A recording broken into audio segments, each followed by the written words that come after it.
Today we're gonna visit one of the most overlooked parts of Prague's historical city center. I'm talking about Podskali, little area tucked right below Vyšehrad and Emauzy Monastery. This area used to be a fisherman's village and it dates back to the year 1199. In 14th century it was united with the new town of Prague, so this is what we are gonna be visiting today. Not many tourists make it here, and if they do, they have no idea what they're looking at. But no worries, I'm your real Prague guide, so I'm gonna take you on a little tour today. So right now you can see a tunnel behind me. This one is called Vyšehrad Tunnel, after the Vyšehrad fortress that is standing above it. It is a neo-Romanesque tunnel. Very short, just 35 meters long, but was very important for the traffic. On this historical photograph, you can also see the embankment construction. This embankment actually was the reason why a lot of historical buildings here were eventually demolished. All right, let's go over here.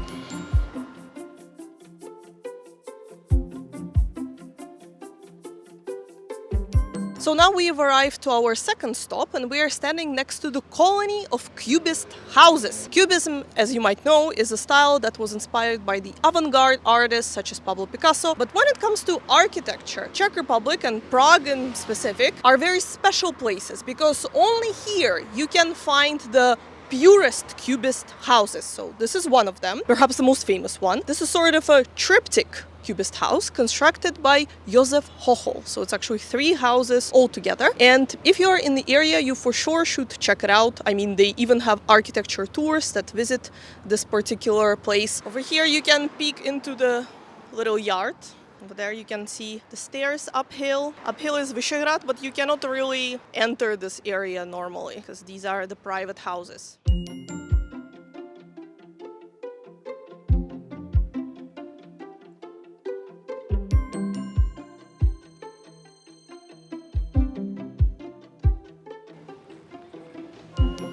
And let's peek at the little party over here.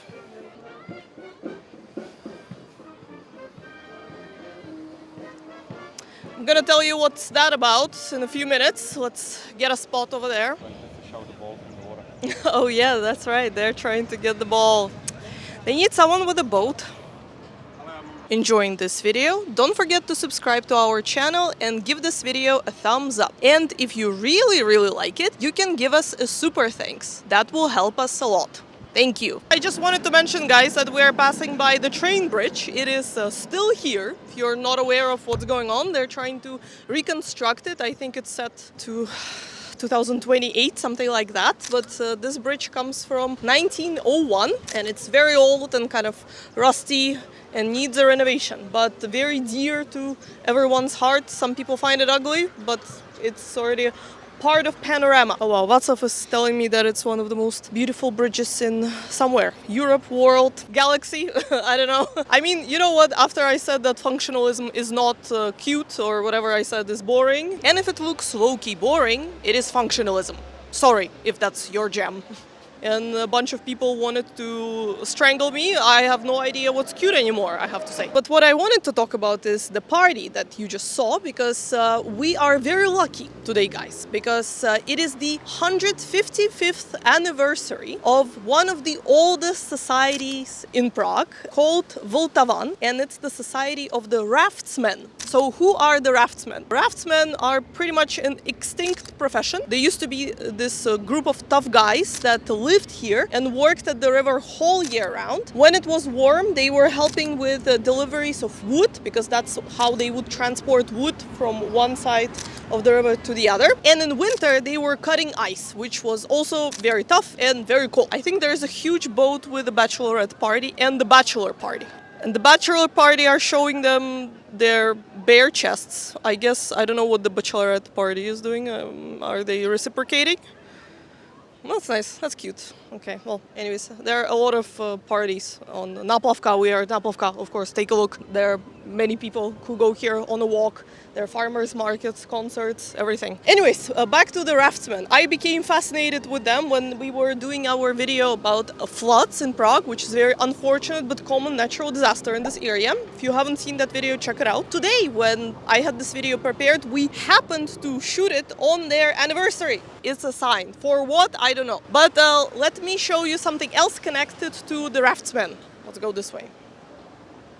Václav, do you feel patriotic? Under the linden tree? Yeah. Yeah.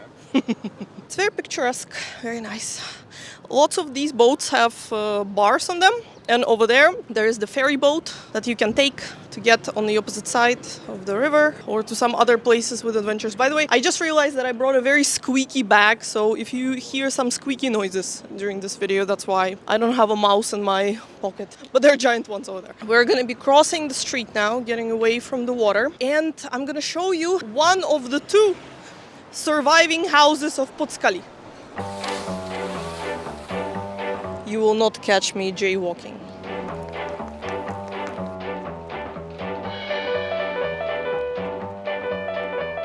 We've arrived to Vitoň, or the old customs house of Podskali. So this is one of the only houses that was not demolished during the sanitization of this area. There's not much of the original interior that survived there, but the pub did survive. And you can take a look at the old coat of arms of this area. It's very pretty. And there is a little monument dedicated to the raftsmen on this side over there. And also, if you're here on Saturday or Sunday, they have a museum dedicated to raftsmen inside. It's pretty small and very niche. But we're gonna go this way. Okay, we are gonna be continuing this way, but before we do, just one thing that we already mentioned in our video about the floods is the water gauge that measures the level of Vltava River. So that's how you know the flood is coming. So you can take a look at that old video when the flood was happening and compare the number now and back then.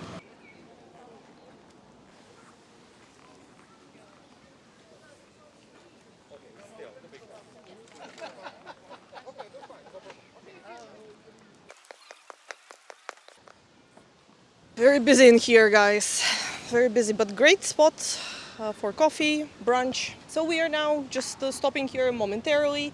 This street is called Podskalska, after Podskali, obviously. And this is how it used to look like. This was a pretty poor area, was completely rebuilt during the sanitization in the first half of the 20th century. But you could see on these historical photographs the old houses of craftsmen and their families. And now we are on a street called Na hrobci, which means at the grave. Sounds very morbid, but don't worry, no one is actually buried here, or we don't know, maybe yes. It is referring to the legendary grave of the first princess of the Přemyslit dynasty. Přemyslit dynasty was the Czech royal dynasty that used to rule here for a very long time. According to a popular legend, this is where they were buried, because again, according to the Czech folklore tales, they lived at Vyšehrad, so it makes sense that they were buried somewhere around here. But let me show you something else connected to it over there.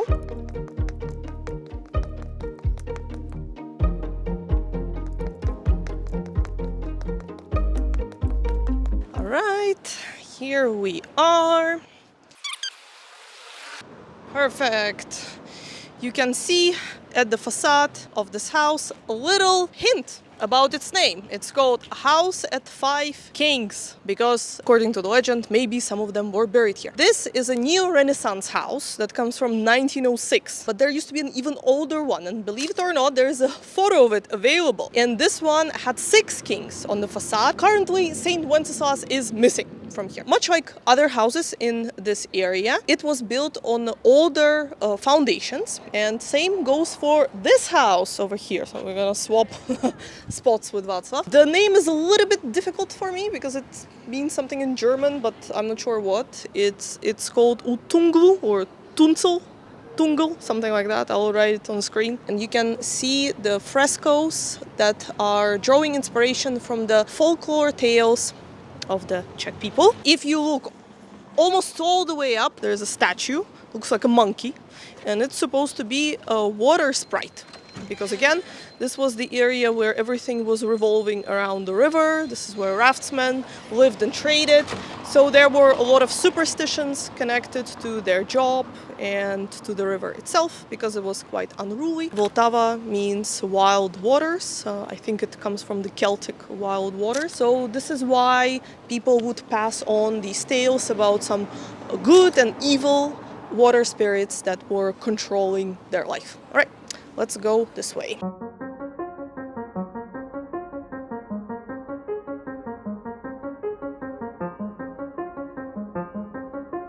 I will show you how it used to look like here, guys, before. Ta-da! And we need to press this. Otherwise, we'll never get to the other side. It doesn't seem to be working. It's not working. God damn it. We might be here forever. We'll see. That's funny. We were just discussing these buttons on the chat with guides. In case you green. ever... It's green. Oh, nice. So it does work to press it many, many times. Relentlessly. So as we are walking, we are passing by one of the oldest trading routes in Prague, which is now Vyšehradska Street, that used to connect Old Town and Vyšehrad, and now it's just part of the new town. Huh? They have traffic lights. They have traffic light. Oh, that's cute. Trying to imitate the thinnest street in Prague. The thinnest street in Prague. But it's actually a very good pub. And they have very cool interior design. Sometimes we go here for lunch because they have a good deal on lunch menu. If you're in the area, check it out. Let's go. Now I'm gonna show you the second building that survived the sanitization of Podskali, and that is a little church of the Holy Trinity. It's right here behind these metal bars. It's a very small Baroque church that used to be a Gothic chapel. It was apparently built from the remains of the monastery construction. The monastery is right over there, but we're gonna go there later. In the jungle here. I mean, you can rarely visit it. It's also very small. I believe they do have masses there. This is one of the only buildings from the old Podskali area you can find here, and the only church that they didn't destroy during sanitization. And right next to it, there is also a school, and it has very nice design and many frescoes. And on them, I wanted to show you this one specifically because it is a representation of Prague, Old Town and New Town.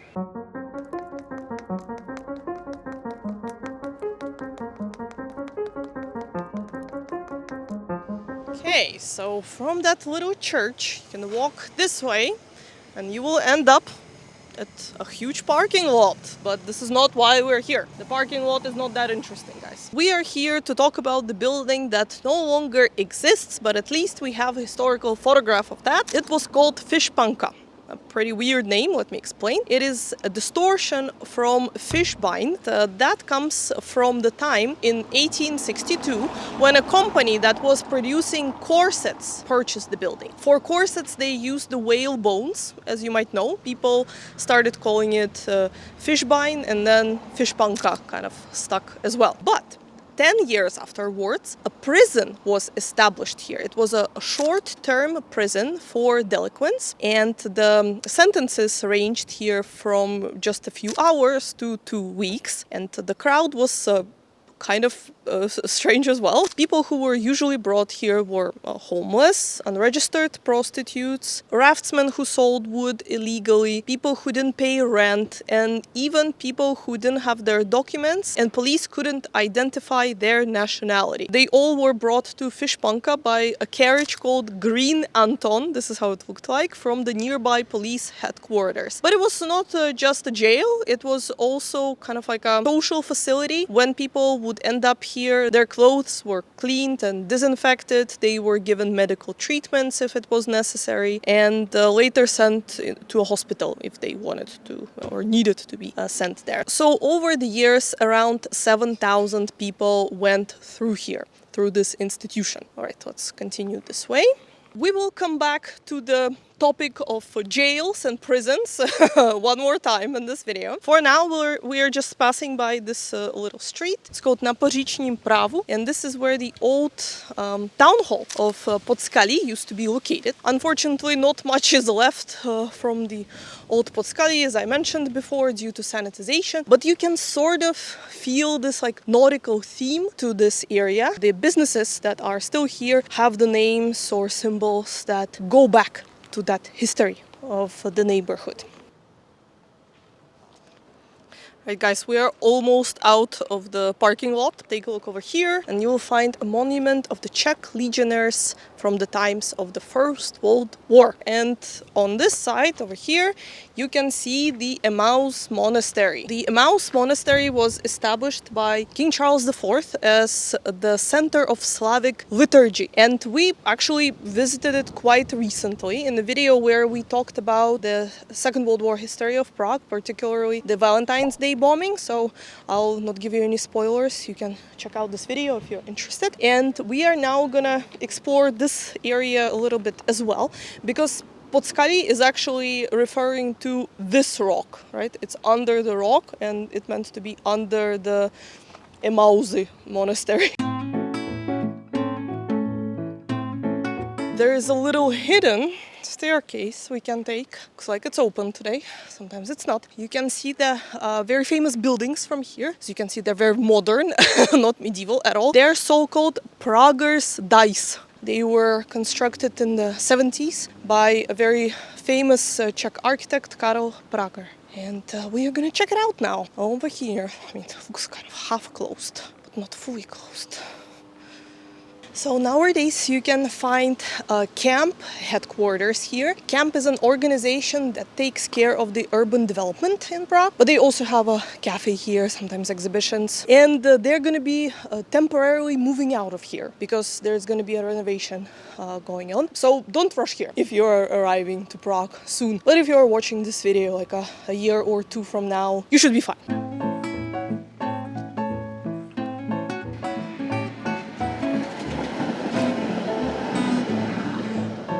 Yeah, you have to be very careful here. All right. Just saw a dog on the balcony. That was nice. Okay, guys, we're gonna stop on the corner over there. So we're in the shade because it's warm all of a sudden. It was like plus 15 in the morning. We are now at the crossing of two streets, Trojanova and Václavská. But back in the day, they were known as Cat Street and Dog Street. How funny is that? Apparently, Cat Street was really called this way because they had a lot of cats that lived here, and that warms my heart. But to give some credit to the Dog Street, they do have an amazing bakery on the corner over there called Merhout Bakery. Do check it out if you're in the area. And as you can see, the Cat Street used to be much steeper, and that's because they had to level the ground for the construction of the embankment and the road. So it's not so steep anymore, but still kind of goes downhill. So we'll follow this way.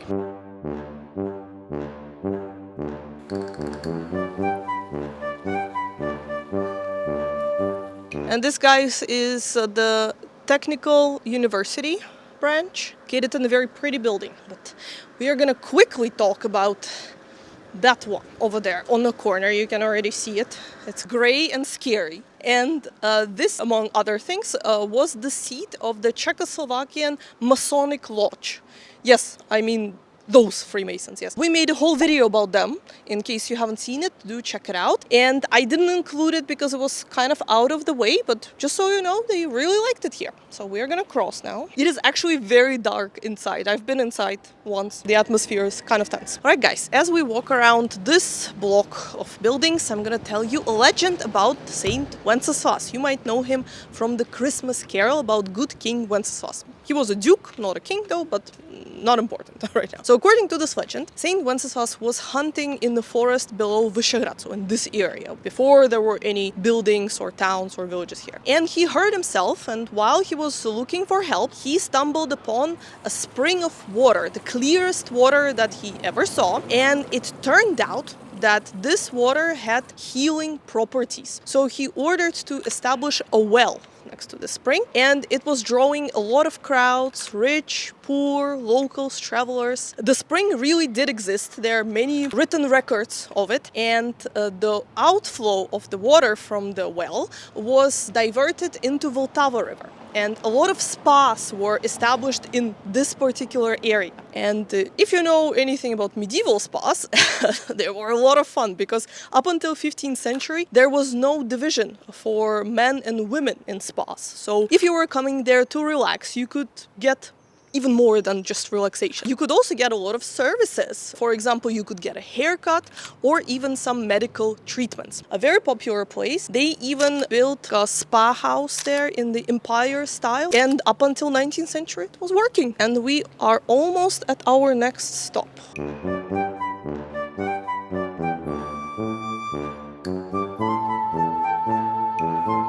We've now arrived to our very last stop. We are standing at the foot of the St. Wenceslas Church at Zderas. Zderas used to be the name of the village located here. The church itself was owned by the Crusaders and later rebuilt in a Gothic style in 14th century. Nowadays you can visit it. They have a gallery and they also have concerts inside, but it's only opened few days a week. But I wanted to finish this tour on a high note and tell you about yet another prison located in this area. Nowadays you can only find a plaque dedicated to it, not much, but it used to be located on the opposite sides of this church over here. It was known as St. Wenceslas Prison. The reason why it was established was because of the Emperor Francis II, who visited Prague in 1804 and was horrified by the crowded prisons in the city and ordered to establish a new one. They didn't want to bother building a new one because they didn't have enough of money for it. So instead they just used the former Augustinian convent that used to be located here, which was not suited at all as a prison facility because the little cells, or what they used as cells, the little rooms for monks, were used only as the overnight stays. Nobody really lived there. They were too tiny. It was also not a good fit because as it's located on a hill, you could see it from anywhere. And usually prisons are tucked away on the edge of the city or on the outskirts. I believe they housed at some point around 1,300 people in this prison. So yeah, thanks for watching.